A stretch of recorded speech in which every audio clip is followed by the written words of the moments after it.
What up, guys? Newest Runway Chronicles getting right into a TV section. Sins to be a Hero, episode 12. The season is officially over. Season 1 has concluded. Oh my god. Kivia, you poor, unfortunate soul.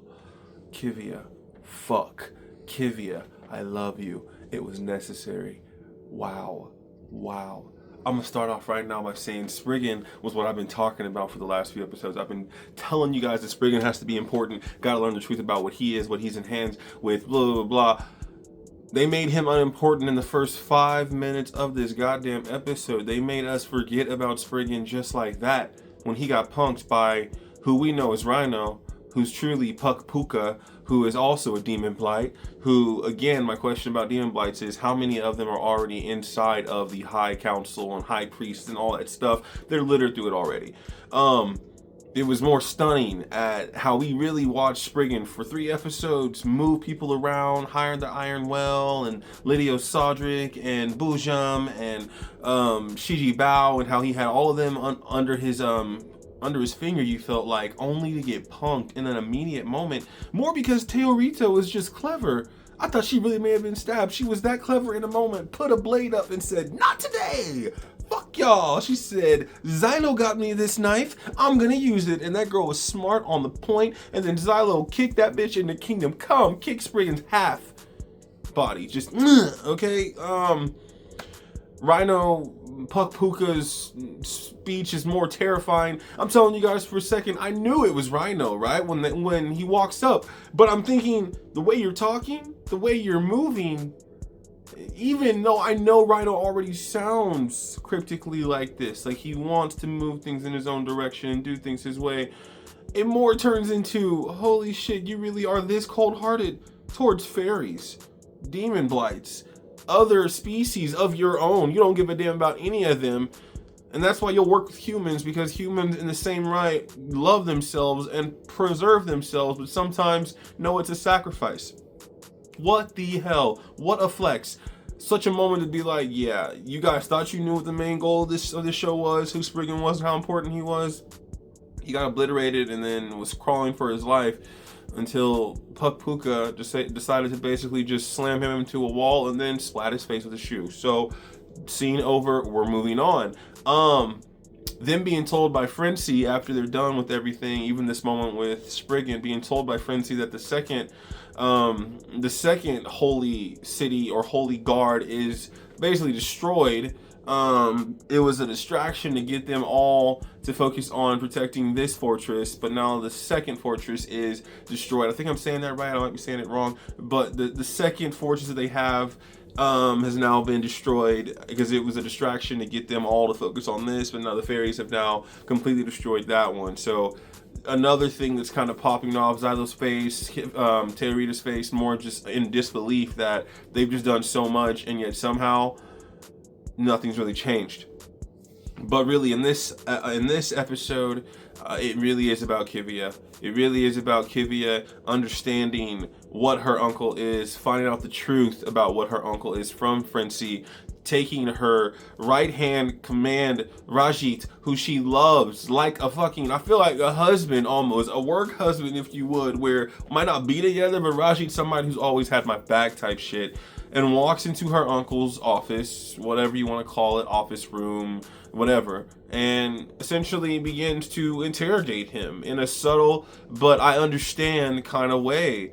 Patol's just really looking at her uncle and saying, too many things are linking right back to you. Too many things are being said because of you.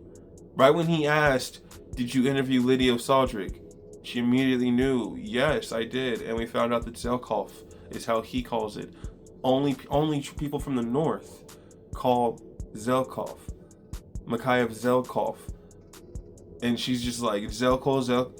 She hit him in the chest. Guys, that shit in anime makes me so mad. How many men, women, whatever, people in power hit you with the dumbass idea, hey, humanity's gonna lose. So, when they lose, I want to be on the side that wins. I want to be a higher up authoritarian man than the slaves who were going to get taken over and eaten by the demon blights and fairies. So I have to bring coexisters along. I have to, because she's talking to him about getting getting a position upgrade, a promotion, if you would, going up higher in a royal seat at the High Council for the High Priest, all these things, and him immediately saying personnel, and that yes, his idea was to bring coexisters along, was to reform the government in his image, essentially, because we're going to lose, because the demon blights will win. And it's better to have your friends, your family, and people that you love that have a courageous heart, as he says, on your side. You're asinine.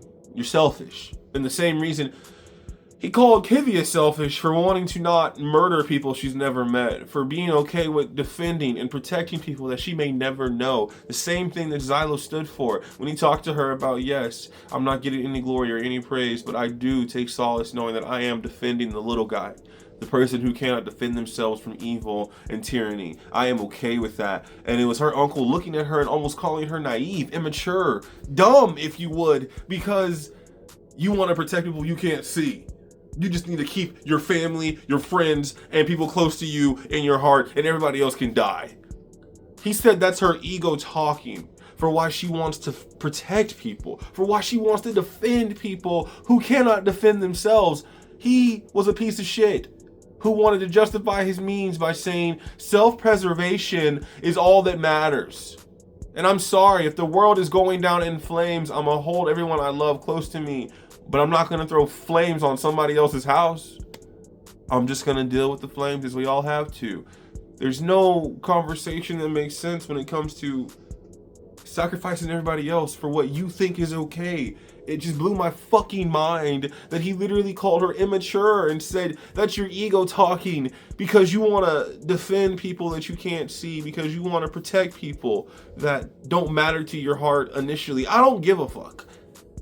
It's literally called being a hero for a reason. It's literally the ruse of why it's such a rub in this show to be a hero, yet somehow she's still gonna take that shit on. Rest in peace to Rajit. He was an amazing lieutenant, an amazing right-hand man for Kivia. I loved him. I would tell you guys that I felt like Kivia's story kind of linked more and more closer to the heroes as the season went along, and it felt like when she found out about her uncle, she was going to have to do something she didn't want to do. It really did feel like that.